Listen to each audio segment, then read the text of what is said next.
আপনার ইংলিশটাকে আরও অ্যাডভান্স করতে চলেন এই পর্বে আমরা আরও 3টা অ্যাডভান্স লেভেলের ভোকাবুলারি শিখি। প্রথম ভোকাবুলারি হচ্ছে অ্যাম্বিগুয়াস। প্রথম ভোকাবুলারি কি? অ্যাম্বিগুয়াস। অ্যাম্বিগুয়াস মানে হচ্ছে অস্পষ্ট, দ্ব্যর্থবোধক, মানে হচ্ছে দুই ধরনের অর্থ হইতে পারে, এটাও হইতে পারে ওইটা হইতে পারে, আ লিটল বিট কনফিউজিং যেটাকে আমরা বলি আর কি। তাহলে আমরা একটা এক্সাম্পল দিয়ে যদি এটাকে শিখতে চাই, we can say his answer was ambiguous and confusing. তার আনসারটা অনেক বেশি স্পষ্ট ছিল এবং অনেক বিভ্রান্তকর ছিল, এটা বলতে পারি। His answer was ambiguous and confusing. 2 number advance vocabulary হচ্ছে স্ক্রুটিনাইজ। স্ক্রুটিনাইজ স্ক্রুটিনাইজ মানে হচ্ছে খুবই সূক্ষ্মভাবে বা গভীরভাবে পরীক্ষা নিরীক্ষা করাকে আমরা বলি স্ক্রুটিনাইজ। তাহলে আমরা বলতে পারি the manager will scrutinize the report before approving it. The manager will scrutinize, manager কী করবে? খুবই সূক্ষ্মভাবে পরীক্ষা নিরীক্ষা করবে। কী পরীক্ষা নিরীক্ষা করবে?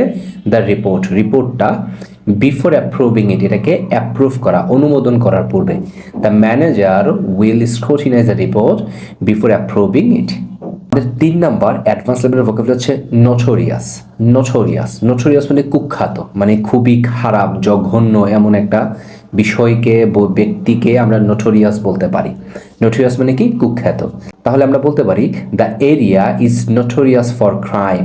দিস এরিয়া অথবা the area is notorious for crime, মানে এই এরিয়াটা বা এই অঞ্চলটা অপরাধের জন্য কুখ্যাত, মানে খুবই জঘন্য একটা এলাকা আমরা বলতে পারি, অপরাধ সংঘটিত হয় যে এলাকাতে।